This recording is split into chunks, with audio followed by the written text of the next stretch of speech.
Vamos de bate-papo, Dr. Baracá, ele que é muito conhecido aí no meio médico, né, e conhecido por todos também, é um médico da longevidade, um médico da saúde também. Dr. Baracá, seja muito bem-vindo aqui ao Vivo Esporte, meu caro. Bom dia. Bom dia, é um prazer, obrigado pela oportunidade, prazer em falar com você, Júlio, prazer em falar com você, Lucilene, e estou feliz, porque é um programa que eu acompanho na minha rotina matinal, eu pratico exercícios, e em um dos intervalos do dia eu dou uma ligadinha e acompanho as atualizações. O Júlio está sempre aí atualizando de uma maneira bem bacana, né? Ágil, o jeito dele falar, trazendo novidades, eu acho bem legal. Obrigado pelo convite, Lucilene. Baracá, é uma honra para a gente tê-lo conosco aqui no Vivo Esporte, logo na segunda-feira, começando a semana bem, trazendo informação de qualidade contigo aqui. Obrigada por ter aceito o nosso convite. E eu já começo te perguntando sobre o Instituto Baracá, que é tão procurado no mundo todo. Todo mundo quer conhecer, tanto de forma online quanto pessoalmente. Muita gente vem para São Paulo conhecer, onde vocês fazem um trabalho de medicina integrativa. Explica um pouquinho melhor como é feito esse trabalho com cada paciente. Bacana, né? Eu costumo dizer que a consulta no Instituto é uma experiência. A pessoa leva 2 horas para poder, 2 a 3 horas para chegar na minha sala. Ela primeiro passa em avaliação física, avaliação de 3D, depois passa com nutricionista, passa com um psicólogo. Se for uma mulher, vai passar com uma ginecologista. Se for mais idoso, vai passar com um geriatra do Instituto. E assim nós temos uma análise, uma visão holística desse paciente. A ideia é nunca atuar sobre a doença, que é um foco, que é a atenção primária da medicina atual, atuar sobre a doença, né? No Instituto, nós atuamos sobre o paciente, sobre a saúde do paciente. Entendemos que a doença é uma ruptura na blindagem da sua saúde, é um oportunismo, né? Não gostamos de tratar a doença como o ator principal, mas sim o paciente e sua saúde. Nessa experiência, quando o paciente chega na minha sala, já houve a visão, a observação, a análise de vários profissionais multidisciplinares, o que naquele momento final, junto com o paciente, então definimos a estratégia de acordo com os objetivos e necessidades.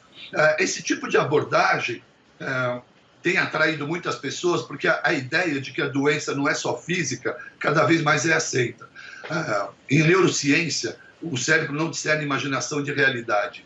Em tempos de estresse, que antecede qualquer pandemia, já vivemos assédio moral, assédio sexual, prazos, cotas, entregas, casamentos, relacionamentos, sociedades. O estresse antecede muito a pandemia. A pandemia simplesmente pegou aquela galera que estava no limbo e jogou também dentro dessa vala enorme que é esse estresse que adoece tanto. Onde eu quero chegar é que a Medicina Integrativa e o Instituto valorizam muito a questão da saúde física e mental e as suas implicações sobre a saúde, sobre o corpo. Doutor Baracá, entrando dentro de um pleonasmo vicioso, vocês entraram dentro de algo muito específico para o paciente, que eu achei bem interessante, que um dos motes do Instituto Baracá, que eu achei fantástico isso, porque muitas pessoas que vão aos médicos, em primeiro lugar, eles vão para ser ouvidos. Eles querem ser ouvidos por alguém. Às vezes essas pessoas não têm ninguém em casa que a acolham ou que ouçam o que ela tem para dizer. E um dos motes do seu instituto, até fiz questão de anotar aqui, é ouvir, acolher, atender, que já são 3 fatores extremamente importantes para quem está fragilizado em algum momento da sua vida: diagnosticar, tratar e acompanhar. Esses princípios são muito importantes para que um paciente se sinta bem-vindo e acolhido e gere a confiança nesse médico. Fantástico isso, viu, doutor? Júlio, muito obrigado pelo comentário e uma oportunidade, porque o paciente precisa ser ouvido, ele não é mais ouvido. A classe médica, infelizmente, por várias circunstâncias, e a última, com certeza, é a culpa do médico, mas muito mais do sistema, não tem tido tempo e atenção ao paciente. O médico vai logo para os seus exames. Eu preciso te contar que a última coisa que eu olho de um paciente, no final de uma consulta, são os exames. O primeiro eu entro no ambiente do paciente, no contexto, se ele é casado, se não é, como é que está o casamento, como é que está a vida. Eu vou tentando identificar, eu peço licença para entrar no ambiente da vida profissional e familiar dele, que ele compartilhe um pouco, para que eu entenda o contexto em que ele vive, para poder melhor atender às suas expectativas, sem dúvida. Fantástico. Baracá, você fez uma postagem muito interessante no seu Instagram, eu cheguei a compartilhar no meu também, imediatamente quando eu vi, você falando sobre esse 1 ano de pandemia, onde as pessoas acabam reclamando aí de terem adquirido uma obesidade, né, porque pararam de praticar atividade física, pararam de se alimentar da melhor forma, de forma adequada, e essa rotina de ficar em casa, claro, levou aí as pessoas a consumirem outros alimentos que não trazem nenhum valor nutricional. E você fala na sua publicação ali o como essas pessoas poderiam ter se preparado durante esse 1 ano para que hoje os hospitais não estivessem tão cheios, né, e tá esse caos da saúde como a gente está vivendo. Explica um pouquinho melhor sobre isso, sobre essa adequação da alimentação, sobre essa questão da imunidade. Conta um pouquinho melhor para o nosso assinante. Olha, antes, e não querendo politizar algo que já é muito politizado, o que me incomodou muito nesse ano foi o fato de, entre ficarem discutindo sobre tratamento precoce ou vacina, terem esquecido o mais importante, que é orientar a população de como melhor se cuidar, de como melhor conduzir esse período de tanta dificuldade, né? Em 1 ano, todos nós poderíamos ter emagrecido 10% do peso. Emagrecer 10% do peso corporal aumenta e eleva muito a imunidade física. Todo indivíduo com certo sobrepeso não precisa emagrecer tudo, mas emagrecer 10% do corpo já impacta em aumento de imunidade. Pessoas que sempre foram sedentárias, um pouco, quando a gente convida um sedentário a treinar, não é levá-lo a um esporte de alto rendimento, é deixar de ser sedentário. E para deixar de ser sedentário hoje, 30 minutos, 40 minutos de caminhada diária te exclui de um grupo muito grave, que é o sedentarismo. Então você emagrece, você caminha, você faz exercícios, você começa a tomar conta da sua saúde, ser o gestor da sua saúde e parar de delegar ao governo, ou seja lá quem for, a responsabilidade de cuidar da sua saúde. Então esse foi um primeiro grito, né, de atenção à sociedade e às classes médicas que deveriam estar mais atentos orientando os pacientes do que eles têm que fazer, e não só se esconder aguardando a vacina, mas se cuidar. Então, todo mundo quer saber como aumenta a imunidade. Eu preciso dizer que a maneira mais fácil de perder imunidade é ficar sem dormir. 1 ou 2 dias sem dormir, o impacto é enorme sobre a imunidade. Então, os cuidados que nós temos que fazer estão muito mais ligados às exclusões do que inclusões. É o que temos observado nesse período de 1 ano. As pessoas ficaram recluídas, criando cenários, além do ambiente de estresse, que já gera uma liberação de cortisol e adrenalina, e isso sim é impactante na imunidade e no envelhecimento, e essa descarga de adrenalina tem gerado impactos noturnos atrapalhando o sono, né, dificultando a indução do sono. Mente inquieta, pensamentos agitados e um comportamento noturno mais agitado, tendo dificuldade de indução ao sono. E as pessoas têm desenvolvido o hábito horrível ou o vício de começar a beber mais álcool, no intuito de relaxar, no intuito de poder induzir um sono. Eu preciso dizer que você que usa o álcool para dormir pode até conseguir iniciar, mas você vai ter um sono muito agitado durante a noite. Essa não é a melhor ferramenta para buscar um relaxamento, acredite nisso.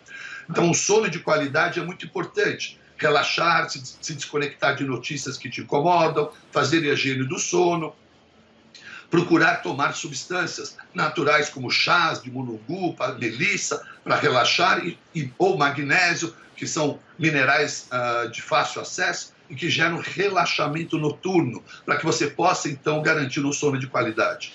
Essa virada noturna que todo mundo está tendo, acompanhado de álcool, está acompanhado de alimentos sem densidade nutricional. Então, está todo mundo bebendo álcool e comendo comida sem valor nutricional, gerando engorda. Está todo mundo correndo, ao invés de se cuidar, estão fortalecendo, estão diminuindo a sua imunidade e facilitando um adoecimento, com estresse, com sono sem qualidade, não desenvolvendo atividade física e uma alimentação sem valor nutricional. Interessante isso, e pontuando essas frases suas, doutor Baracá, além de aumentar o número do consumo de álcool, aumentou-se também muito o número de consumo de drogas. As pessoas estão, parece que, muito ansiosas, com medo do futuro, sem saber o que vai acontecer. além de aumentar o número de consumo de drogas, aumentou o número de divórcios, aumentou o número de mulheres que estão sendo espancadas dentro de casa pelos seus maridos, ou seus concubinos, ou seus namoridos.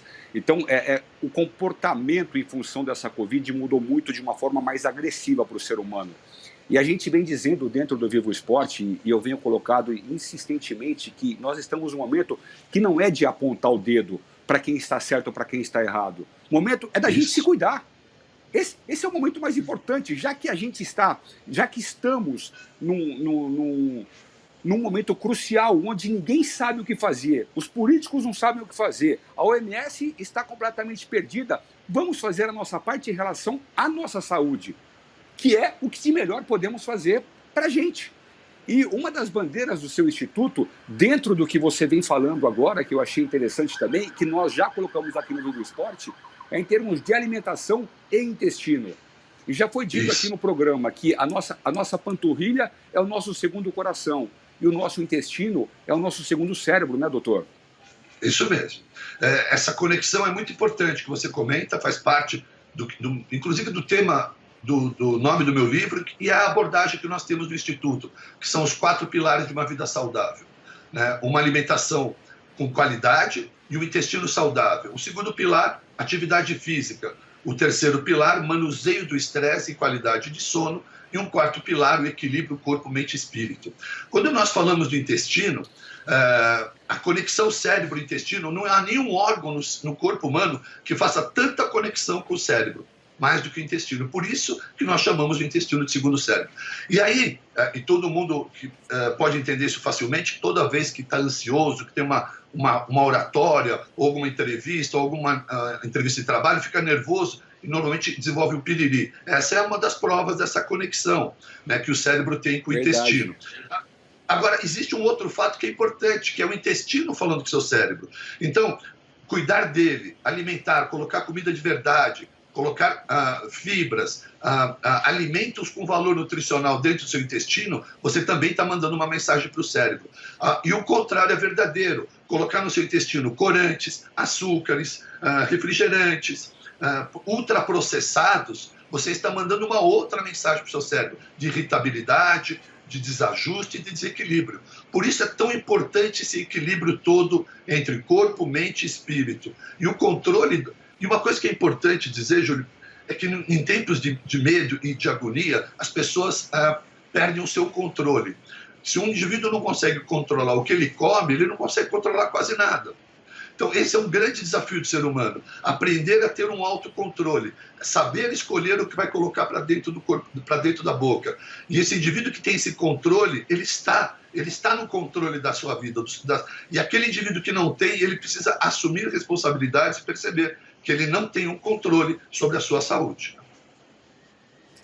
Lucilene Caetano, que interessante. Júlio, é tão interessante isso, o que o Baracá estava falando. Eu estou até olhando aqui um pouco para contar um pouco da história dele, que ele é descendente de libaneses, ele é um imigrante libanês, que chegou aqui no Brasil e ele comprova o quão a mudança de hábitos pode fazer diferencial de fato na vida das pessoas.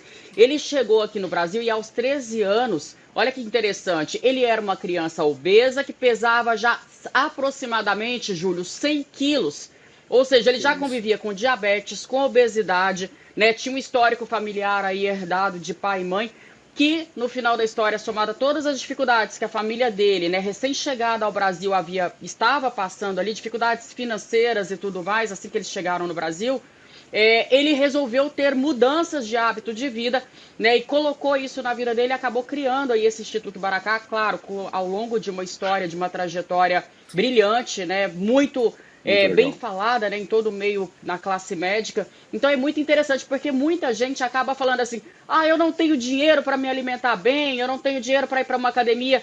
E esquece que os alimentos estão ali naturais, a gente não precisa necessariamente ficar comprando esses alimentos aí ultraprocessados para ter uma qualidade de vida. A gente pode praticar uma caminhada, né, e ter uma atividade física aí no nosso dia a dia. Tô falando a verdade aqui, Baracá? Conta pra gente, tô falando um pouquinho da sua história de vida. Você tocou num ponto muito importante, que é o mimimi de uma grande parte da sociedade.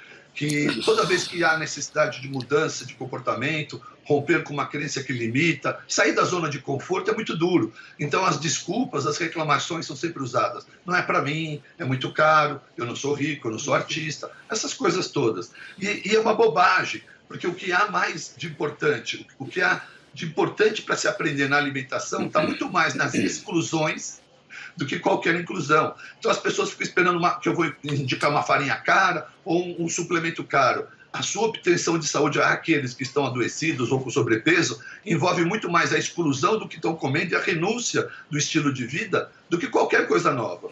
Então, comida de verdade nunca é caro. Pode ser caro se você quiser uma framboesa ou inteiro. A maneira mais inteligente de comprar comida saudável, fresca e barata é respeitar a sazonalidade, as frutas, legumes e vegetais da estação. Quando você quer um alimento que é fora da estação, você vai pagar mais caro. Então, acompanhe as frutas, vegetais e legumes das estações, faça uso da comida de verdade, abandone ultraprocessados, açúcares, corantes, adoçantes e comida congelada pronta. Evite isso. Tente desenvolver na sua casa comida de verdade, descasque mais, desembrulhe menos. Doutor Baracá tocou num ponto interessante também agora há pouco sobre o exercício físico, né? Um dos entraves do ser humano chama-se procrastinação. Por quê? Porque o cara que quer começar a fazer exercício, ele já quer sair andando 10 quilômetros ou 5 quilômetros. Uma das melhores formas para você começar a praticar uma atividade física que é imprescindível não só para o seu corpo, como também para o seu espírito. Comece, a gente vem falando aqui, doutor, começa dando uma volta no quarteirão por dia. Na semana seguinte aumenta a 2 quarteirões, na terceira aumenta a 4 quarteirões. A hora que você vê, você vai despertar, a primeira coisa que o seu cérebro vai ordenar para você é: vamos caminhar, porque eu estou me sentindo bem com isso. Começamos devagar, mas começaremos e começamos, né, doutor? Perfeito, essa é a estratégia. Uma voltinha no quarteirão, 2, na terceira voltinha já está dando um trotinho de 1 minuto, depois volta a caminhar, e quando você menos percebe, já está caminhando acelerado. O corpo, especialmente aqueles que escolhem praticar exercício pela manhã, já dizem com o tempo que acordam mais felizes, mais dispostos. Sabe por quê? Porque o corpo já sabe que haverá uma caminhada que irá ativar o sistema cardiovascular, o sistema digestivo, o sistema neurológico. Ele vai ficar ativado pela manhã. A desenvolver hábitos saudáveis puxa para um outro hábito. Então, o indivíduo pratica um exercício, uma caminhada pela manhã, ele não vai chegar em casa e vai comer um pão com margarina, com algumas outras coisas engordativas. Ele vai escolher uma fruta, um shake, um ovo com café, um pedaço de fruta. Uma ação puxa a outra. Então, eu faço exercícios, logo a seguir eu tento comer melhor, eu faço uma meditação, logo a seguir eu tento comer melhor, eu pratico um jejum. Quem vai quebrar o jejum não vai quebrar o jejum com qualquer refeição, vai procurar uma refeição de verdade. Então, um ato saudável de autocuidado sempre remete a extensão para um outro. Basta iniciar. Você inicia com uma caminhada e você, evidentemente, quer estender esse benefício da sua saúde. Então, você vai emendando um hábito saudável atrás do outro. Por isso que é importante romper com essa zona que nos conforta e iniciar dando essa primeira volta no quarteirão, como você sabiamente comentou, Juliano. Aliás, você fez uma publicação recente também sobre um estudo muito interessante sobre o jejum intermitente. A gente sempre fala aqui no Vivo Esporte também. É um assunto que está muito em alta. Algumas pessoas fazem jejum por questões religiosas, outras fazem por questão de saúde. Explica um pouquinho melhor. Inclusive, você diz ali que o pessoal, se eu não me engano, dos Emirados Árabes faz por um período maior. Conta um pouquinho melhor e sobre os efeitos, que pelo que eu li são bem interessantes, né, do jejum. O jejum é um ato milenar, né? Às vezes eu vejo pessoas tratando como modinha, na verdade, está desconectado da realidade. Né? Várias religiões praticam o jejum, uma delas é o islamismo, e o Ramadã é um período que gira em torno de 40 dias, onde não fazemos ingesta de comida e nem de água, desde o pôr do sol desde o nascer do sol até o pôr do sol. Então isso pode ser aceitável, ser com uma certa leve dificuldade no Brasil, mas você tem que entender que em alguns países do mundo que o sol se põe lá pelas 9 da noite.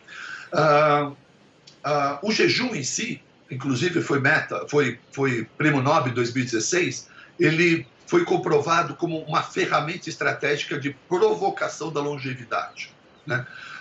E quando nós olhamos para uma sociedade hoje que tem uma circunferência abdominal elevada, níveis de glicemia e de insulina elevados, um comportamento obsceno com relação ao consumo de ultraprocessados, açúcar, álcool e tudo mais.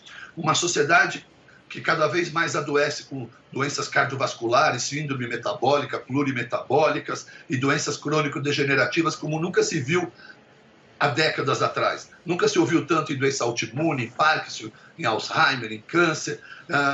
Doenças que nós ouvíamos com distância há 20 anos, se ouve com muita frequência hoje. Não tem como não acreditar e entender que isso esteja diretamente ligado ao estilo de vida que as pessoas estão vivendo nesses últimos 20 anos. O comportamento e o jeito de viver mudou e isso impactou na nossa saúde e na nossa doença, né? As pessoas deixaram de se alimentar bem, deixaram de praticar exercícios e estão cada vez mais estressadas. Aí vem o jejum e uma sociedade atenta à mudança, uma sociedade que já vive com sobrepeso e riscos de doença, sempre atenta a alguma mudança, alguma estratégia, rapidamente acolheu o jejum por conta dos seus rápidos resultados. Se uma sociedade vive com uma insulina alta, os riscos envolvendo insulina alta estão todos ligados a doenças como diabetes e doenças cardiovasculares. E o jejum por si só pelo fato de você à noite optar para o jantar e não comer mais nada, vamos simular uma situação que às 8 horas você jante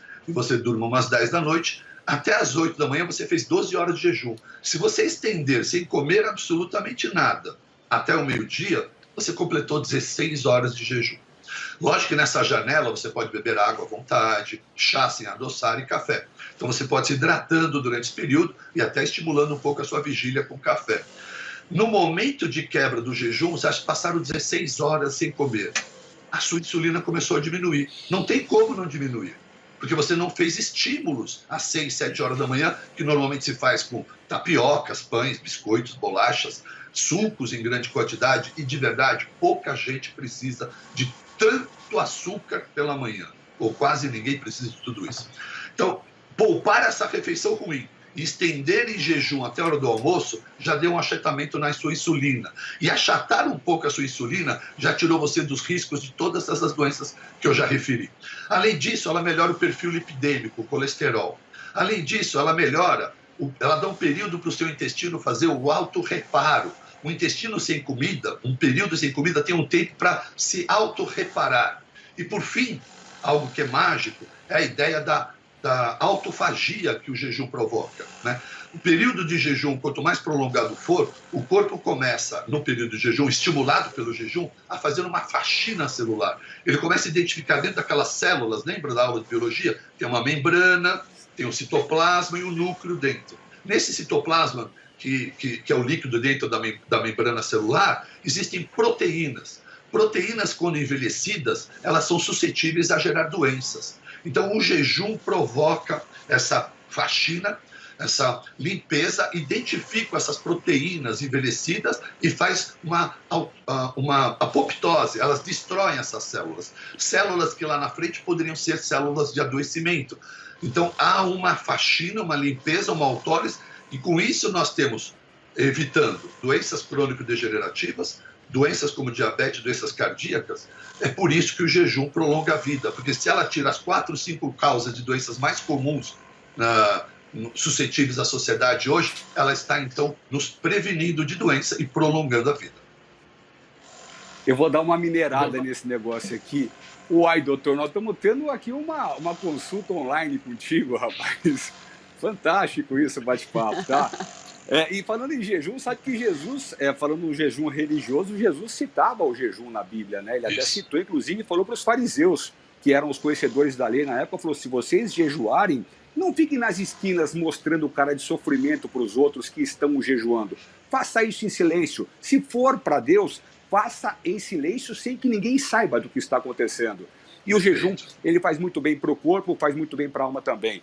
Doutor Baracá, para fechar o nosso bate-papo... Oi.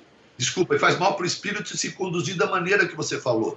Olhar para dentro, né? Olhar as suas dificuldades, romper com elas e evoluir, sem querer mostrar para o outro. Esse é o grande salto do jejum. Muito bem. Doutor Baracá, para a gente encerrar nosso bate-papo, eu gostaria que você passasse para a gente aí o seu Instagram. A gente já sabe que você é muito conhecido aí no meio no qual você é inserido e trabalha. Soube também que você costuma clinicar 2 horas da manhã, que você tem uma energia fantástica. Qual que é o seu Instagram, para quem quiser conhecer um pouco mais sobre o seu trabalho? Vou convidar vocês a conhecerem meu canal de YouTube. Né? Lá tem um vídeo de jejum para esclarecer essas dúvidas, com mais de 3 milhões de visualização. Tenho certeza que vai agradar aqueles que estão interessados sobre low carb. Então, meu canal de YouTube. E meu Instagram é @Dr. Baracate por extenso. São todos convidados. Sejam bem-vindos. Valeu, doutor. Muito obrigado pelo carinho. Tem um livro também, né? Ressignificando. Aqui. Um forte abraço para você, viu? Obrigado, Júlio. Sim, Lu, tem um livro, Os Pilares para uma Vida Saudável, o outro é o Ressignificando, e está saindo um terceiro, que é Jejum Intermitente. Logo, logo eu estou lançando. Tá joia. Opa, valeu, vamos falar desse livro em breve aqui no Vivo Esporte, então. Obrigada, viu, doutor Baracá?